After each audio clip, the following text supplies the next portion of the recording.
Boa noite, bom dia, boa tarde, não importa a hora que seja. O importante é que você está comigo aqui. Dessa vez, aqui, camisa do Super Turma. Não seja apenas bom, seja super.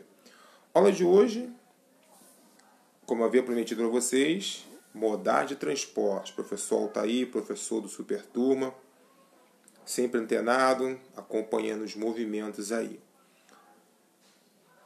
Antes de falarmos de cada modal, eu sempre tenho esse costume de levar as minhas aulas 15 minutos. Não passo disso. Provavelmente eu devo dividir essa aula em duas partes. Eu vou monitorando o tempo aqui. Chegou um determinado momento, chegou 14 minutos, 15, eu paro para não ficar tão cansativo. Mas vamos lá. Modais de transporte. Meu caro aluno do Super Turma, turma do Militar, focado na ESA, focado na SpaceX. Mantenha o foco, não fica ansioso, mas vamos que vamos, porque senão somos atropelados. Cara, para introduzir aqui essa aula de hoje, não importa qual seja o modal, aéreo, ferroviário, rodoviário, marítimo, dutoviário,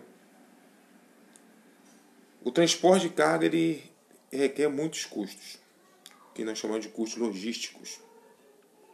E sem sombra de dúvida, o transporte ele representa uma parcela muito grande na despesa geral de uma organização.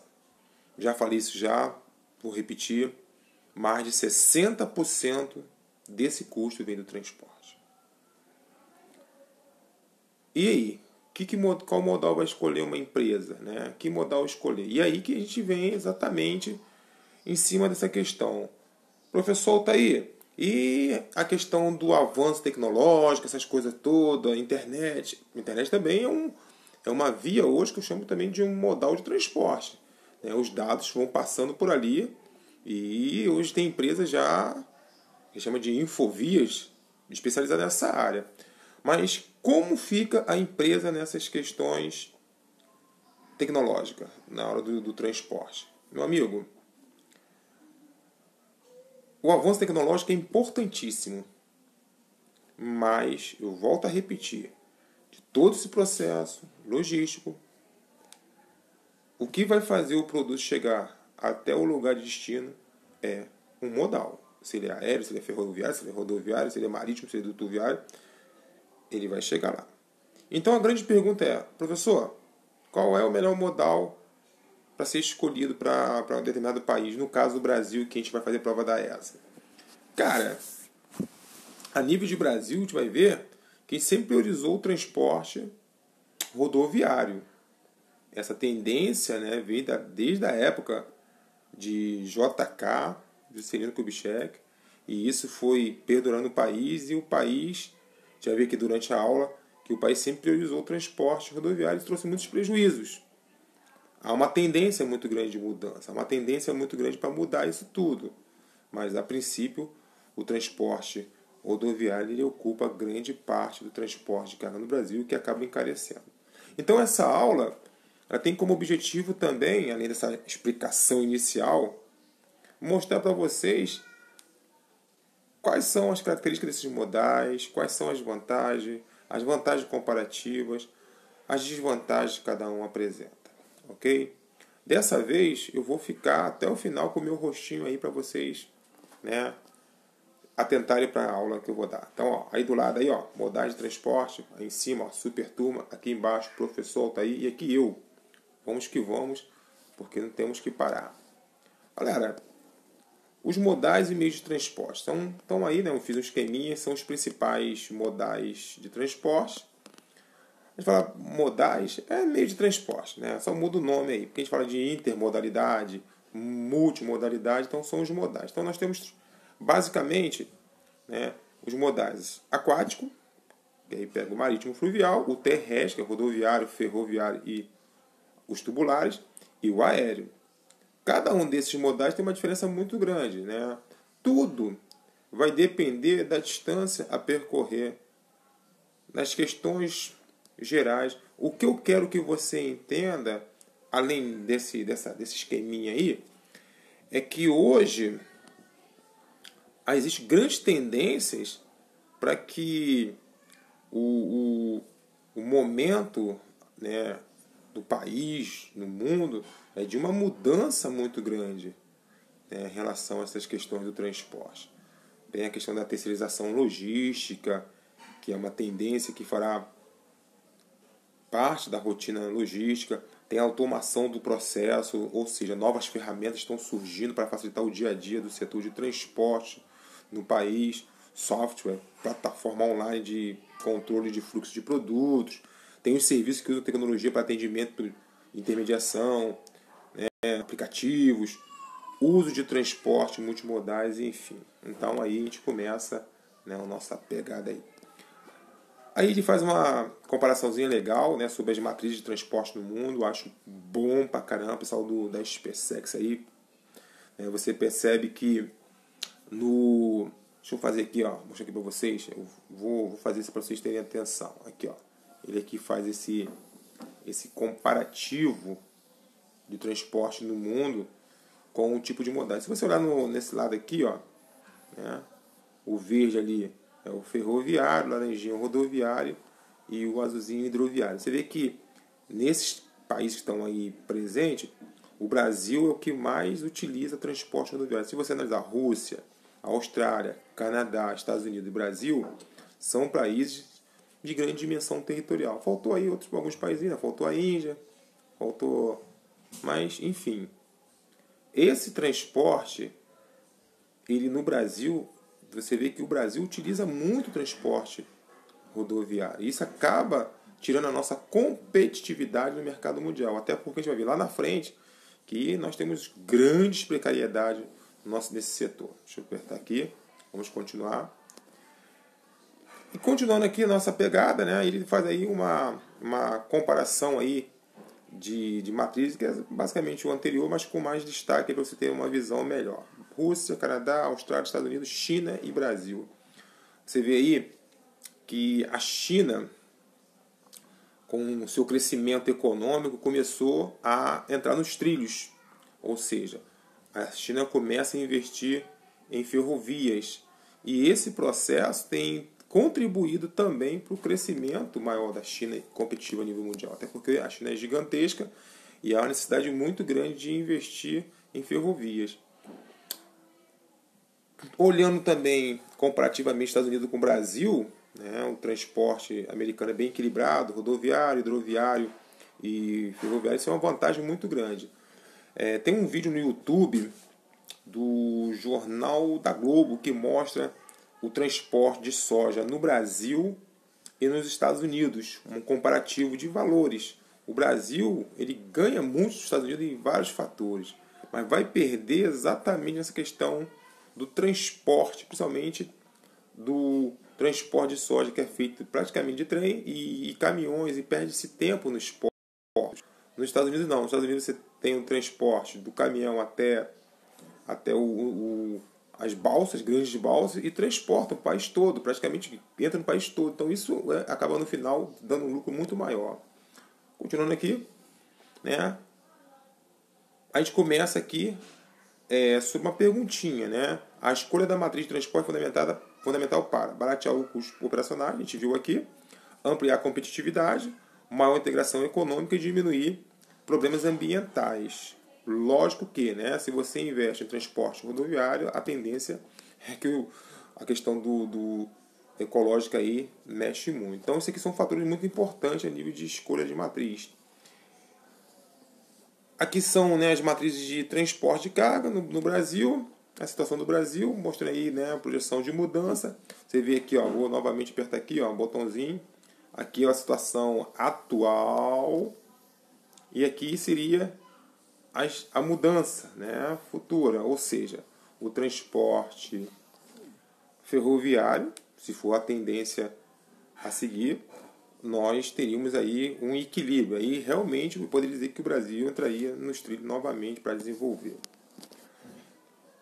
A gente começa agora a falar um pouco do transporte rodoviário, né? O transporte rodoviário,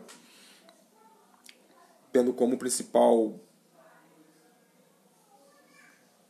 exemplo aí, né, o caminhão, que é posso dizer, o ponto principal.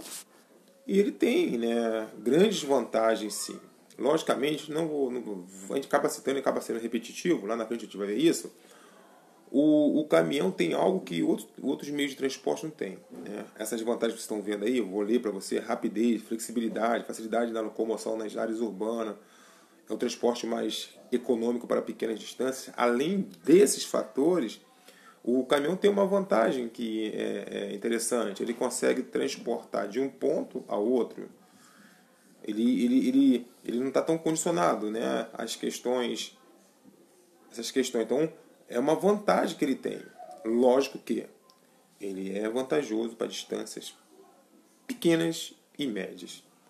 E no caso do Brasil, não é que deixaremos de lado o caminhão, não. Mas, realmente, eu pego aquela frase: sem caminhão, o Brasil pararia.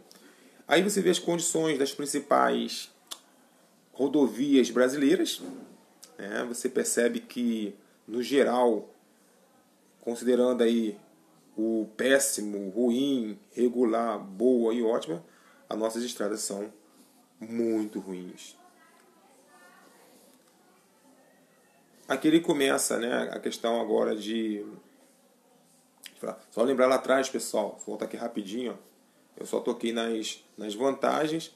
Aqui do lado tem algumas desvantagens, né, do transporte rodoviário. A questão das estradas ruins, né, a questão dos pedágios, a questão que o transporte rodoviário está muito condicionado às questões climáticas, muito assalto nas áreas urbanas, trânsito. Então, tudo isso são fatores que são desvantajosos. E sem contar também a questão da quantidade de carga que é transportada. Isso são desvantagens. Eu estou muito atento nessa questão da vantagem e desvantagem. Estou pensando na prova, né? Concurso. Não estou aqui, tem mais assunto, mas estou focando muito mais nas questões. Já passei aqui. E o ferroviário, né? Ferrovia cresce mais que rodovia no Brasil. Isso aí são projeções futuras que é uma boa dos governos anteriores, do Lula, né? O governo do Lula investiu bastante nessa área, da Dilma também. Você vai perceber que de 2005 a 2025, é a projeção, o transporte ferroviário cresce, né? Com as concessões, né? Com vários investimentos nessa área, há um crescimento, até com a mudança nesse perfil de transporte de carga no Brasil. Você vê que o rodoviário ele começa a cair, as projeções para 2025 é que 30%. O aquaviário, o dutoviário, o aéreo, né, mantém assim um pouquinho, o aquaviário com investimento maior. Então, assim, esse seria mais ou menos um panorama. Seria realmente excelente se isso se cumprisse, né? Mas é ponto. E continuando aqui, né? Transporte ferroviário. Eu estou vendo aqui o tempo, vou levar até 20 minutos essa aula. Aí, quando chegar a um determinado momento, eu dou uma paradinha para poder pegar a segunda parte, ok? Para ficar muito cansativo. O transporte ferroviário, como a gente fala, né, ao contrário dos Estados Unidos e da Europa, o Brasil não incentivou o transporte ferroviário. Apesar de a gente saber das enormes vantagens que esse transporte representa para um país igual ao nosso, um país de grandes dimensões territoriais, seria o ideal para ligar esse país todo, né, cortando de norte a sul, leste a oeste. E por que a gente fala que esse transporte seria o ideal para o Brasil, além da questão da dimensão territorial? Pela capacidade de transporte de cargas e passageiros, comparativamente ao transporte rodoviário, o transporte ferroviário tem essa capacidade maior, muito mais econômico que o rodoviário, apesar que a gente não pode esquecer que quando a gente começa do zero para construir ferrovias, o custo é muito grande. Mas depois que está construído, meu amigo, é lucro. Além das questões, né, de possuir uma diversidade de uso de fonte energética, o trilho, em comparação ao asfalto, é muito mais duradouro. Além de, né, estimular o desenvolvimento das indústrias de base, baixo índice de furto, roubo, acidente, ou seja, comparativamente o transporte ferroviário é muito vantajoso, muito seguro, não está sujeito às questões climáticas, tem as suas desvantagens, mas nesse ponto para o país seria fantástico para alavancar o crescimento do país, o investimento em transporte ferroviário. Só voltar um pouquinho aqui para finalizar aqui. Professor, tem desvantagem? Lógico, tem desvantagem, né? Se eu for comparar com o rodoviário, o transporte ferroviário não consegue essa questão de levar de um ponto ao outro, né? É só você pensar ônibus e trem. O trem vai em linha reta, né? Naquele caminho dele. Ele não tem como. Já o ônibus não. O ônibus para em qualquer lugar. O ônibus faz no caso de um acidente, ele pode desviar, enfim. Mas o investimento em transporte ferroviário seria fundamental. Eu vou parar minha aula aqui, nesse ponto do ferroviário. Já falei do rodoviário, dei aquela introdução, para depois pegar o aquaviário, pegar o aeroviário e pegar o dutoviário. Mas nesse momento, galera, para você ter mais assim, né, uma consolidação do seu conhecimento, o importante é saber quais pontos essenciais. Primeiro, né, essa priorização do transporte rodoviário no Brasil entra naquela questão que eu sempre falo, né, quando minhas aulas, do custo Brasil, porque isso encarece o produto final, porque nossas estradas são ruins, porque existe um encarecimento do combustível, do diesel, a manutenção das estradas são complicadíssima, encarece. Então, mediante algumas vantagens comparativas, né, como a gente viu aqui nesse detalhe, né, a ferrovia cresce mais que a rodovia no Brasil, isso aqui é crucial para o crescimento do país. O Brasil precisa colocar, né, a nossa produção nos trilhos, para que a gente possa ter um crescimento maior no futuro. Nesse momento, eu paro por aqui. Galera, foco total. Qualquer dúvida em relação à fala, a gente sabe que a videoaula, eu não estou aqui, né, terminando essa primeira parte, eu não faço edição. Eu faço direto, como se estivesse dando uma aula, sem corte nenhum. Se ocorrer algum erro, alguma coisa aí, me perdoa. Mas o objetivo é esse. Então, foco total. Paro por aqui. Um abraço. Até daqui a pouco, na próxima aula. Seja super!